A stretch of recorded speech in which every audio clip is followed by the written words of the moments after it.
Dada itu mulai retak bagai batu giok halus, lalu mekar bagai kelopak bunga, terpisah sepotong demi sepotong. Mereka membawa hujan cahaya yang menyilaukan, membawa cahaya api yang membakar langit. Artefak kuno Origin telah dibuka. Ah! Si Hao meraung keras, memegangi kepalanya, dan mundur. Seluruh tubuhnya berlumuran darah, bagian atas kepalanya hampir terbelah, tubuhnya penuh retakan. Tubuhnya menggemparkan dunia, berada di puncak Raja Abadi, namun saat ini, ia masih tak sanggup menahan penderitaan yang luar biasa. Ia disapu oleh 9 jenis cahaya, tubuhnya hampir membusuk. Ini sungguh tak terbayangkan. Ia telah mengembangkan tubuh Raja Abadi, bahkan menyempurnakannya melalui kitab suci abadi, mampu menguasai alam abadi dan lautan alam. Jika dilihat dari tubuh fisiknya, siapa yang bisa menandinginya? Kalaupun ada seseorang, mereka tetap saja hanya bisa mirip dengannya. Akan tetapi, saat artefak kuno Origin baru saja dibuka, tubuhnya sudah hancur berkeping-keping, bahkan tulang-tulangnya pun terekspos, tengkoraknya seakan ditebas oleh kapak raksasa, hendak terbelah. Di dalam peti itu ada sebuah bola cahaya yang menyilaukan, cahaya ini membungkus sesuatu. Bahkan seseorang sekuat Si Hao, ketika matanya menatap, darah menetes. Bahkan Raja Abadi pun tak sanggup menatap langsung, betapa mengerikannya hal ini. Si Hao mundur, tetapi akhirnya ia berdiri tegak. Meskipun darah menetes dari matanya, ia tetap membukanya. Akhirnya ia melihat sesuatu. Itu adalah bola cahaya, yang di dalamnya mengalir 9 cahaya berwarna cemerlang. Terlalu kuat. Bola cahaya itu berwujud cair, seperti ramuan giok abadi, melelehkan sebuah kepala. Kepala? Itu benar-benar kepala? Si Hao terkejut. Bagaimanapun, dia tidak pernah menyangka akan melihat pemandangan seperti ini. Ternyata itu mayat dewa?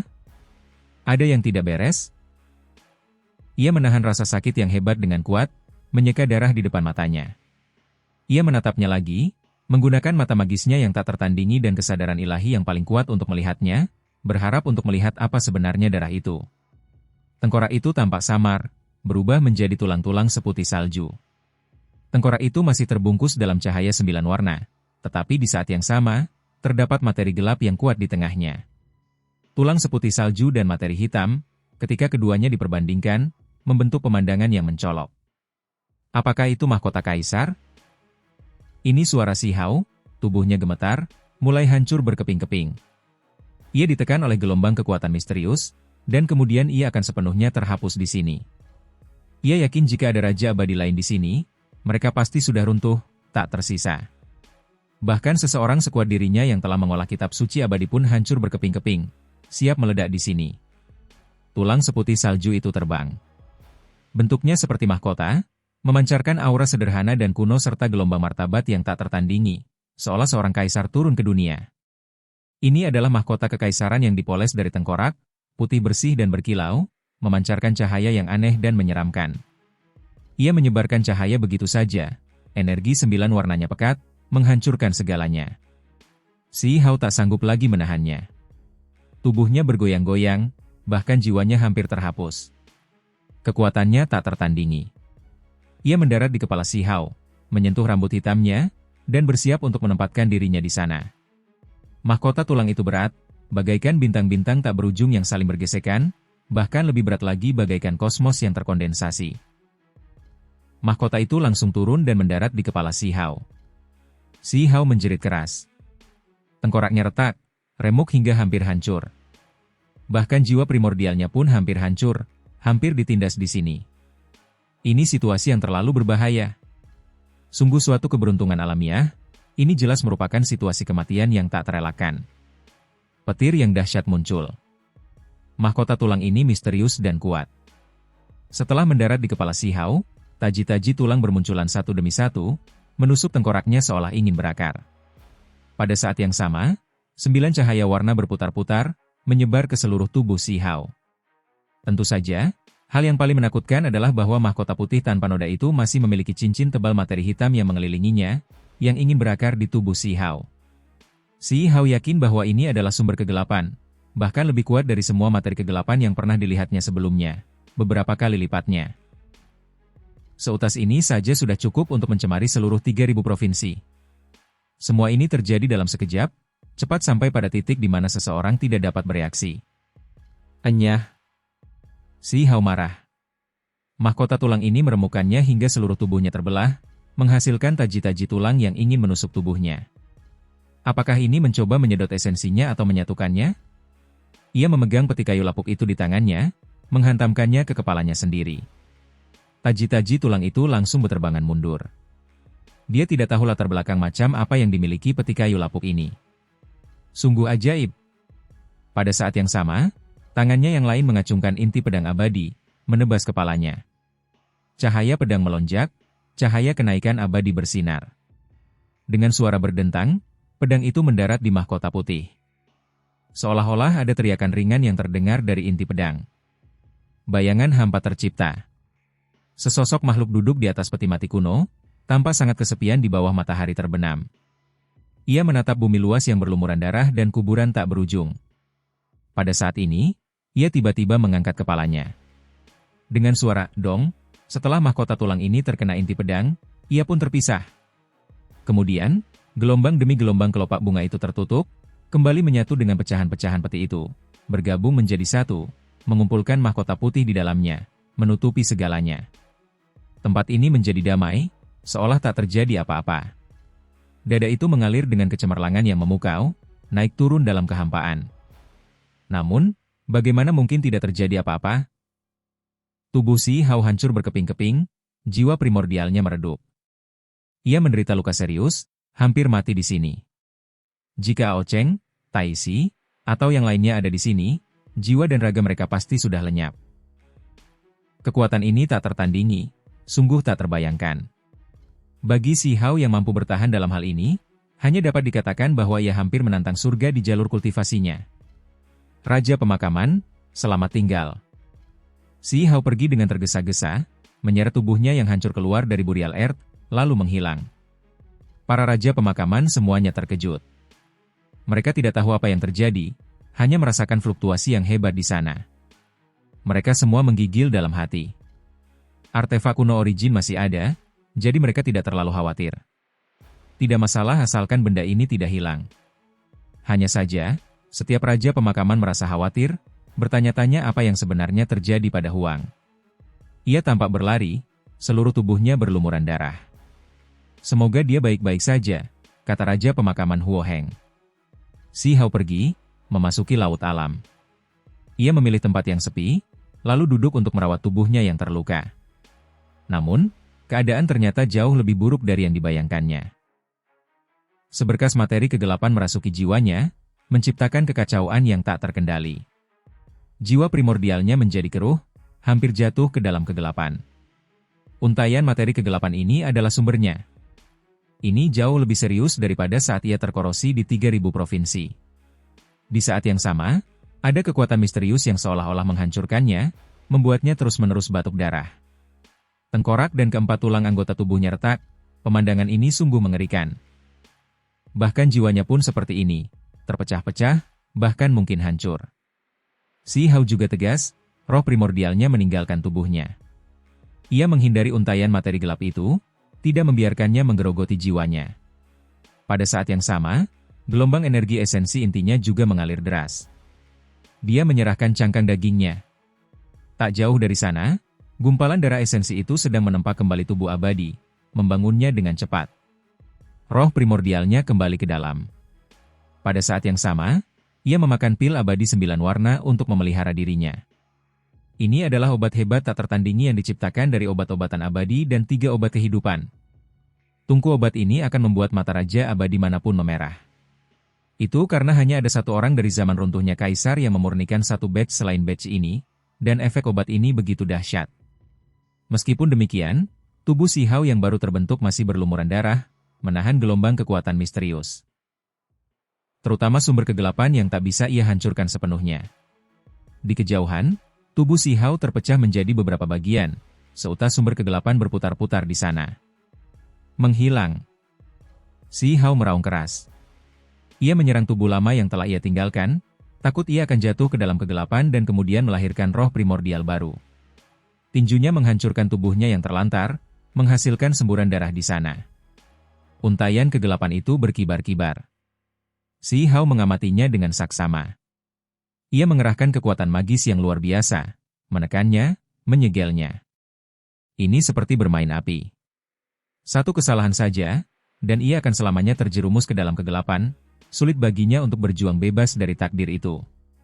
Kemudian, Si Hao pergi, langsung kembali ke Immortal Domain, mengasingkan diri. Ia terus-menerus batuk darah selama beberapa dekade, berusaha pulih. Selama ratusan tahun, ia tidak keluar dari pengasingannya, masih memelihara roh primordialnya. Dalam sekejap, lebih dari 10.000 tahun berlalu. Si Hao masih menyendiri. Kerusakan yang dideritanya kali ini terlalu serius, ia butuh waktu untuk pulih. Ia terus-menerus menempa darahnya, memurnikan kegelapan.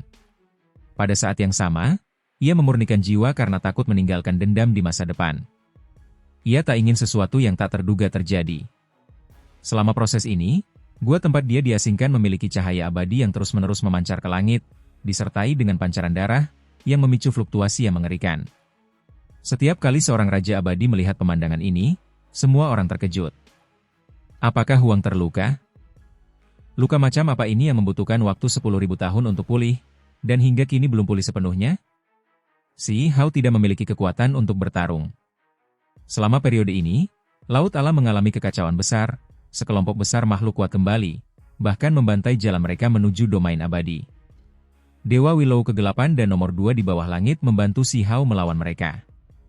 Meskipun kosmos tempat ia tinggal sangat menderita, hal itu tidak memengaruhinya. Banyak area di Immortal Domain yang rusak. Pada saat yang sama, wilayah asing juga diserang, kerusakannya serius. Namun, mereka tetap percaya diri, tidak terlalu takut. Itu karena ada raksasa yang kembali dari Laut Alam di pihak mereka. Huang terluka parah. Menarik, mari kita lihat apakah kita bisa mengirimnya ke alam baka. Ada seorang raja abadi di dunia asing yang mengatakan ini sambil tertawa dingin. Meskipun mereka juga harus menghadapi tekanan Realmsi, mereka masih ingin membantai jalan mereka menuju Immortal Domain dan melenyapkan Huang. Mereka tiba. Kini, tak ada lagi penghalang antara kedua wilayah ini. Jalan yang disebut Imperial Pass itu telah rusak selama puluhan ribu tahun, tak seorang pun mampu merekonstruksi atau membangunnya kembali. Panci peleburan abadi muncul. Kundi secara pribadi bertindak, turun ke sini, memicu fluktuasi setinggi langit, mengejutkan para raja di wilayah abadi. Beraninya kau? Kakek burung dan tetua koin geram, dan segera menghentikan mereka. Karena ini adalah tempat persembunyian Si Hao, mereka tidak bisa membiarkan mereka mengganggunya. Ada raja abadi lain yang bergegas datang, ingin melancarkan pembantaian besar di sini. Jika Si Hao yang mengawasi tempat ini, berapa banyak orang yang berani menyerbu masuk secara acak? Setelah mengetahui sesuatu yang tak terduga terjadi padanya, para raja abadi di dunia asing itu tak punya pilihan selain segera menyingkirkannya. Semut bertanduk surgawi menjadi gila, memasuki kondisi transformasi paling mengerikan di klannya. Matanya berubah menjadi merah darah, memancarkan warna darah yang menyeramkan. Kekuatannya meledak, kekuatan yang tak terbatas. Yang terpenting adalah kekuatan roh primordialnya juga meningkat pesat, tidak kalah dengan Raja Abadi dalam hal apapun. Inilah 10 iblis, masing-masing dari mereka memiliki sisi iblis. Begitu mereka menjadi gila, menggunakan seluruh kekuatan klan mereka dapat mendominasi semua pihak. Dia menghalangi jalan Raja-Raja Abadi ini, benar-benar ingin menghancurkan mereka semua. Dewa Willow Kegelapan bertindak. Dengan suara "PU", ia menembus kepala seorang raja. Dewa Willow Kegelapan adalah seorang raksasa, kekuatannya luar biasa dahsyat. Situasinya gawat. Tanah pengasingan Si Hao telah dihancurkan hingga menjadi reruntuhan. Tubuh aslinya terungkap, saat ini duduk di sana, darah hitam mengalir dari sudut bibirnya. Ia sedang memurnikan darah aslinya sendiri. Bunuh. Huang sudah tidak tahan lagi. Dia pasti akan mendapat bencana hari ini, teriak seseorang. Si Hao tetap diam, tak bergerak. Selama bertahun-tahun, ia menyesuaikan tubuhnya sambil mempelajari metode kenaikan kaisar, berharap dapat meminjam kesengsaraan ini untuk melangkah di jalan itu. Memang ada manfaat yang luar biasa. Ia kini terjebak di jalur kenaikan kaisar. Roh primordialnya terus-menerus menyimpulkan berbagai hal, memancarkan cahaya cemerlang. Ia tak bisa bangun. Aku menemukan jalan. Kali ini, pasti berhasil. Mahkota tulang di artefak kuno Origin memberikan Si Hao penajaman tanpa henti, sekaligus hampir membuatnya mati. Namun, ia juga mampu melihat jalannya sendiri. Setelah bertahun-tahun, dia selalu berpikir, kenaikan kaisar, ada jalan yang bisa ditempuh. Namun, situasi saat ini sungguh mengerikan, karena sekelompok musuh berada tepat di luar.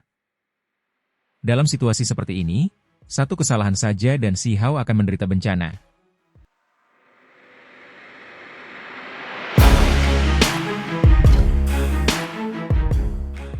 Huang, kau bisa langsung menuju ke akhirat.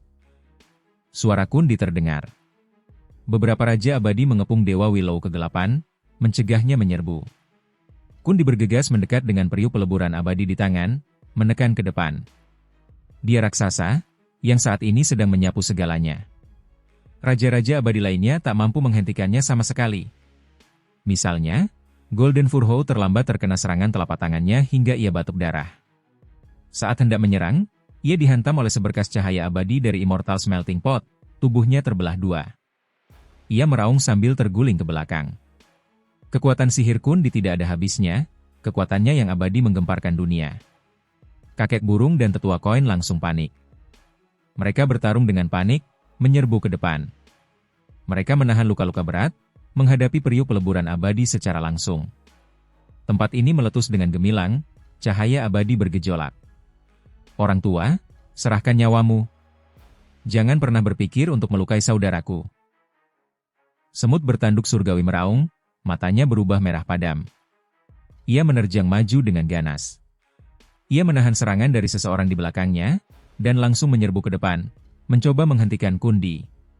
Seorang raja abadi di belakangnya menusuk tubuhnya, lubangnya membentang dari depan ke belakang, pancaran darahnya menyilaukan. Akan tetapi, lengan raja yang abadi ini juga patah oleh gelombang kekuatan yang tak terbatas, yang menimbulkan suara kaca. Inilah semut bertanduk surgawi, yang memiliki kekuatan terbesar. Meskipun ia menderita serangan serius, ia juga akan memancarkan gelombang kekuatan pantulan yang mengerikan. Hukum dan simbol Dao tak terbatas, dilepaskan dengan ganas. Sial!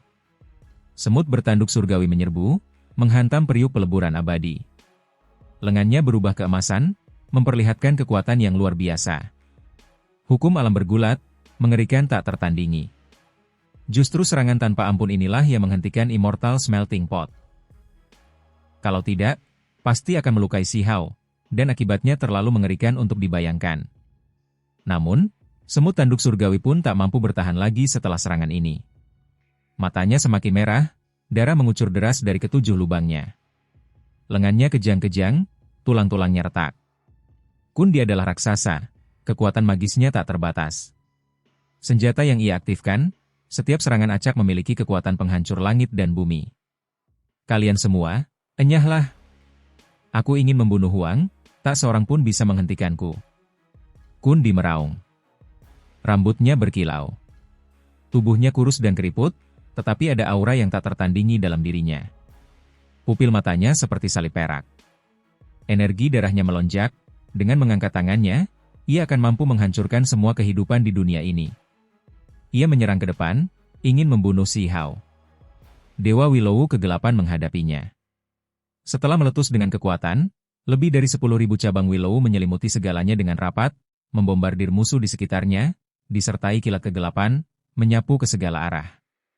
Tubuh utamanya bergegas, menghentikan Kundi. Mereka berdua raksasa, pertempuran seperti ini sungguh luar biasa sengitnya. Di ujung dunia, kekuatan abadi merasuki udara, megah dan agung. Ada raja-raja abadi yang turun, bergegas ke sini. Kundi, hentikan kesombonganmu. Seorang tetua muncul. Raja abadi Qiu tiba, seorang raksasa, salah satu makhluk terkuat di domain abadi saat ini. Mengikuti di sisinya adalah Raja Pan dan Raja Abadi Hunyuan, serta yang lainnya. Kundi melotot marah, rambutnya yang keperakan berkelebat di kepalanya. Ia memegang panci peleburan abadi, meletus dengan kekuatan tak tertandingi, sungguh ingin membantai semua orang. Namun, ia tahu bahwa ia telah melewatkan waktu terbaik. Sekarang setelah musuh lamanya Qiu muncul, sulit baginya untuk bertindak sesuka hatinya di sini. Semut bertanduk surgawi, Golden Furhou dan yang lainnya menghela napas lega. Untungnya, Raja Pan, Raja Abadi Hunyuan, dan yang lainnya bergerak cepat, dan segera memberikan bantuan setelah mengundang beberapa ahli. Jika tidak, konsekuensinya akan terlalu mengerikan untuk dibayangkan. Raja-raja abadi lainnya juga bergegas datang satu demi satu. "Kita berangkat," kata Kundi. Pada akhirnya, raja-raja abadi dari negeri asing itu mundur tanpa daya. Bahkan setelah pertempuran ini berakhir, Si Hao masih belum pulih. Semua orang merasa ada yang salah dengannya. Atau mungkin bagi seorang kultivator yang menggemparkan dunia seperti dirinya, bagaimana mungkin ia bisa tetap tidak menyadari semua ini? Raksasa Qiu melangkah maju. Setelah mengamati kondisi Si Hao dengan saksama, ia mengerutkan kening dan berkata, "Aku tidak tahu apakah itu baik atau buruk." Ada kekuatan kegelapan di dalam tubuhnya, dagingnya dalam kondisi penghancuran diri. Selain itu, ia tampaknya sedang memahami Dao, dalam semacam kondisi pemahaman Dao, tidak mampu berjuang bebas. Kekuatan kegelapan? Semua orang terguncang. Jika Huang jatuh ke dalam kegelapan, sungguh disayangkan. Pada saat yang sama, pemahaman Dao seorang Raja Abadi, yang sebenarnya tidak dapat terbangun darinya, juga menandakan bahaya. Beberapa orang meninggal dalam meditasi semacam ini begitu saja. Ini adalah bencana Raja Abadi. Kalau saja dia tidak dapat melewati cobaan itu, Huang mungkin akan mati. Tidak lama kemudian, semua orang pergi. Setelah hari itu, Dewa Willow Kegelapan, nomor 2 di bawah langit, Taois Emas Abadi Ekliptika, Semut Bertanduk Surgawi dan yang lainnya menjaga tempat ini dengan serius, melindungi Si Hao. Mereka tahu Si Hao tiba di momen yang krusial. Jika ia berhasil melewatinya, mungkin itu akan menjadi dunia baru baginya. Jika ia gagal, tubuh dan daunnya mungkin akan musnah. Waktu berlalu perlahan, 5.000 tahun berlalu. Si Hao kembali sadar, membuka matanya. Cahaya ilahi memancar. Ada seutas materi kegelapan yang menggeliat seperti ular berbisa di antara jari-jarinya, tetapi tidak dapat mengunyah dagingnya. Ini adalah pencapaian yang luar biasa. Sumber kegelapan itu ternyata tidak mampu menggerogotinya secara efektif. Pada saat yang sama, tatapan matanya semakin dalam. Selama tahun-tahun ini, ia selalu merenungkan jalan masa depannya, berharap dapat melepaskan belenggunya, dan melihat cahaya kenaikan kaisar. Tentu saja, itulah yang ia simpulkan. Mengenai bagaimana keadaan sebenarnya, ia masih perlu mengujinya. Di dalam istana kekaisaran, terdengar sorak-sorai meriah. Kebangkitan Si Hao membuat semua orang bernapas lega. Ia tidak bergerak sama sekali selama bertahun-tahun, membuat banyak orang gelisah, bayangan-bayangan membayangi pikiran mereka. Nak! Si Zongtian sangat gembira. Selama bertahun-tahun ini, ia sangat khawatir, takut cucunya akan meninggal. Beberapa teman lama datang menjenguknya ketika mendengar berita itu. Akhirnya, ketika mereka mendengar bahwa Si Hao akan kembali menapaki jalan menuju kenaikan tahta kaisar, setelah keterkejutan awal mereka, banyak orang menunjukkan ekspresi khawatir. Apakah dia masih akan melanjutkan? Apakah akan ada bahaya yang mengancam nyawanya? Kau akan melanjutkan? Tanya Dewa Willow Kegelapan. Ia memahami hukum Dao-nya, jalannya. Nomor 2 di bawah langit, Taois Emas Abadi Ekliptika dan yang lainnya juga merasa khawatir, serta menyarankan agar dia tidak melakukannya, dan mengusulkan agar dia mengumpulkan sedikit lebih lama sebelum mencoba lagi. Hal-hal yang disimpulkan belum tentu benar. Ada beberapa Raja Abadi yang luar biasa yang mengira mereka telah mengambil langkah itu, menapaki jalan kaisar mereka sendiri, tetapi ketika mereka benar-benar melakukannya, mereka gagal di langkah terakhir, dan mati mengenaskan. Sesungguhnya, jenis jalan ini adalah yang paling berbahaya. Orang yang menjual obat palsu, alasan mengapa tubuhnya terbelah menjadi 6 bagian, ditempatkan di dalam obat abadi, bukankah ini justru karena dia dengan paksa menyerang di jalur kaisar, sangat menderita, sehingga akhirnya terpaksa menciptakan metode pemisahan tubuh yang hebat? Benar, si Jagal juga sebelumnya hampir mati mengenaskan. Mereka menyarankan agar hal tersebut tidak dilakukan, dan meminta Si Hao untuk melanjutkan dengan hati-hati. Karena di mata mereka, tak seorang pun di dunia ini yang bisa menjadi kaisar. Sepanjang masa, semua yang mencapai puncak, betapapun hebatnya mereka, pada akhirnya, nyawa dan darah mereka menjelaskan betapa mengerikannya jalan ini. Jelas bahwa jalan ini tak bisa ditempuh. Mereka yang bersikeras melanjutkan semuanya mati pada akhirnya. Saya percaya masih ada jalan menuju tingkat yang lebih tinggi di dunia ini. Sekalipun belum mencapai level kaisar, itu masih sedikit lebih tinggi daripada Raja Abadi, kata Si Hao. Dia secara pribadi mengalami pembukaan artefak kuno Origin, mahkota tulang yang dipoles dari tengkorak. Benda itu benar-benar menekannya hingga hampir mati. Ini sudah cukup untuk menjelaskan masalahnya. Dia ingin melanjutkan, membuat terobosan. Selama 3000 tahun berikutnya, Si Hao duduk di sana, dengan cermat menelaah semua pengalamannya.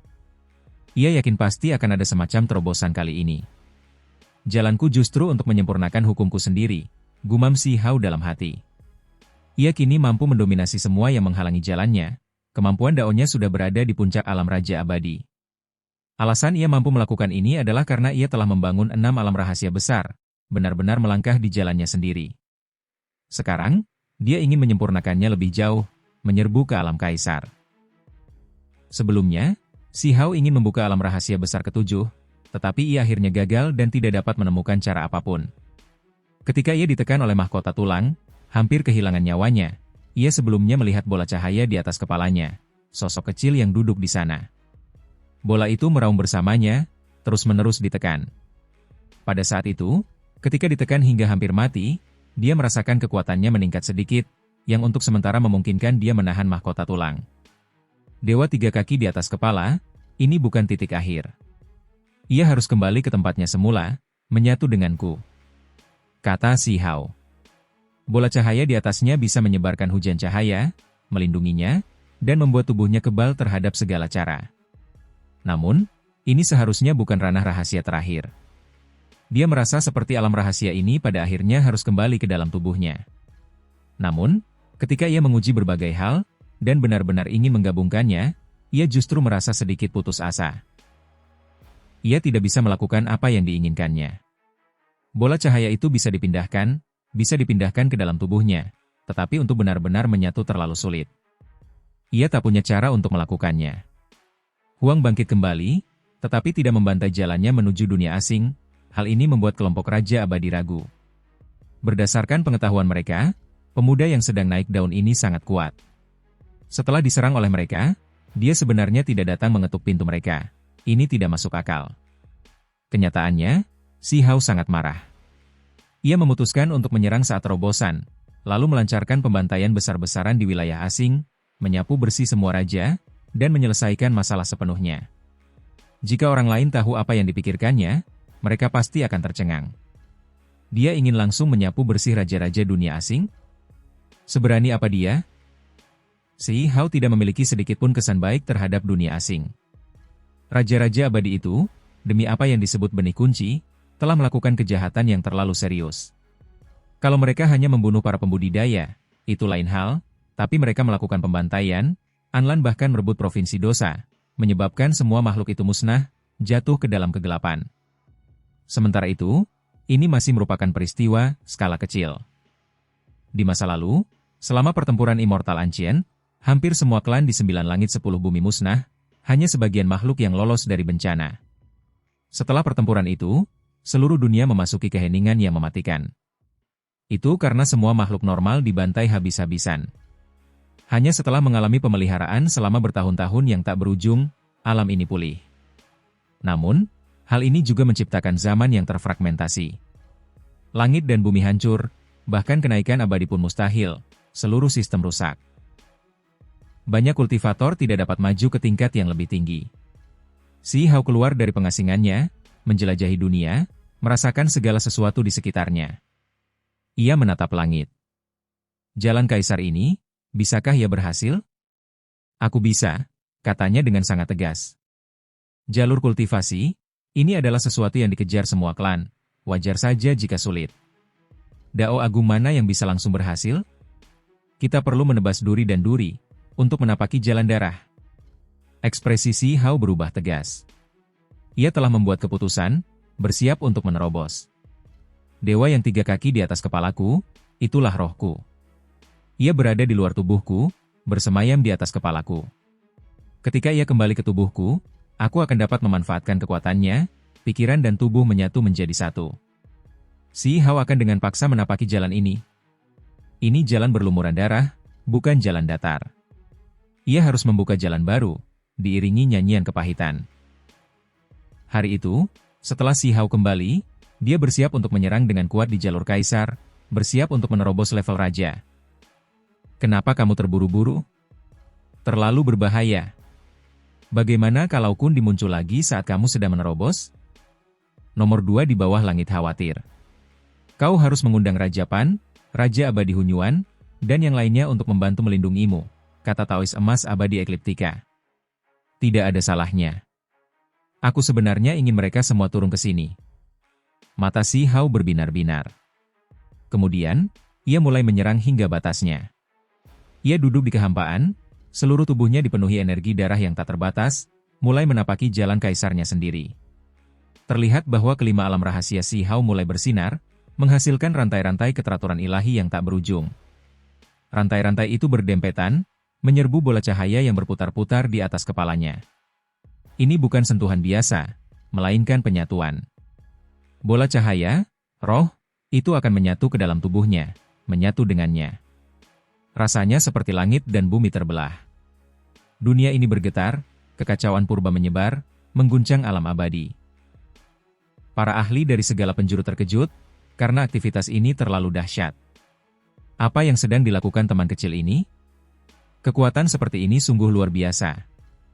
Di Immortal Domain, beberapa raja abadi tampak kebingungan, mengamati area tersebut.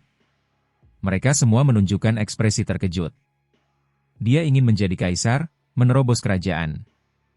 Dia terlalu gegabah. Kalau dia bikin keributan sebesar ini, bukankah semua orang akan tahu apa yang dia lakukan? Kata seorang raja abadi sambil mengerutkan kening. Ia merasa Huang terlalu gegabah, dan ini akan menimbulkan bencana bagi dirinya sendiri. Jika dunia asing melihat ini, mereka pasti akan datang untuk menghentikannya. Ketika Kundi mendengar hal ini di dunia asing, matanya berbinar-binar. Dia ingin menerobos? Sungguh lelucon. Sepanjang waktu yang tak berujung, tak seorang pun mampu melangkah sejauh itu. Dia cukup beruntung untuk mencapai posisinya saat ini, namun dia masih dengan sia-sia berharap menjadi kaisar yang tak tertandingi. Kita akan mengunjunginya dan mengirimnya kembali ke alam reinkarnasi. Namun, dia segera mengerutkan kening. Jangan bilang domain abadi sengaja memancing kita. Tidak, Huang benar-benar sedang menerobos. Seluruh tubuhnya berlumuran darah, hampir melumpuhkan dirinya sendiri, kata seorang raja abadi dengan yakin. Baiklah, kumpulkan pasukan kita. Kita akan membunuh Huang. Undang Wuxiang, undang pohon catail iblis, kita berangkat bersama, kata Kundi. Ketika para ahli di sisi itu mendengar ini, ekspresi mereka semua berubah. Siapakah Wuxiang? Dia adalah raja abadi kuno dengan kekebalan sihir, kekuatannya tak tertandingi. Dia adalah seseorang yang tak terkalahkan. Reputasi pohon catail iblis bahkan lebih menggemparkan seluruh alam. Semua orang di kolong langit mengetahuinya. Apa? Pohon catail iblis masih hidup? Bukankah pohon itu tumbang dalam pertempuran Immortal Ancient? Tanya seseorang dengan kaget, jelas-jelas bingung. Di zaman kejatuhan kaisar, ada seseorang yang memurnikan setumpuk pil abadi yang tak tertandingi. Kerajaanku sebelumnya mendominasi dunia, memperoleh banyak harta, menemukan salah satu pil ini, dan menggunakannya untuk menyelamatkan pohon catail iblis, kata Kundi dengan suara dingin dan dalam. Baiklah. Sekarang para raksasa sudah berkumpul, bahkan jika Huang maju selangkah lagi, dia tetap tidak punya peluang untuk bertahan hidup, apalagi peluang untuk berhasil. Ayo kita pergi ke Laut Alam, hubungi kedua sahabat Tao itu, suruh mereka ikut bersama kita dan bantu kita membunuh Huang, kata Kundi dingin. Semua orang menggigil dalam hati. Teman-teman tahu yang dibicarakan Kundi jelas-jelas raksasa, kalau tidak, bagaimana mungkin dia bisa setara dengan mereka? Kekuatan seperti ini, bukankah cukup untuk mengalahkan seluruh domain abadi? Huang pasti sudah mati. Para raja abadi yakin bahwa kali ini, sungai darah akan mengalir melalui domain abadi. Jauh di dalam domain abadi, di dalam istana kuno bimbingan, monster berkepala 9 itu membuka matanya, ekspresinya dingin. Dia ingin menerobos? Ayo pergi, kita juga akan melihatnya. Domain abadi akan mengalami kekacauan besar. Para ahli berkumpul dari segala penjuru, semuanya ingin mengambil tindakan terhadap Huang,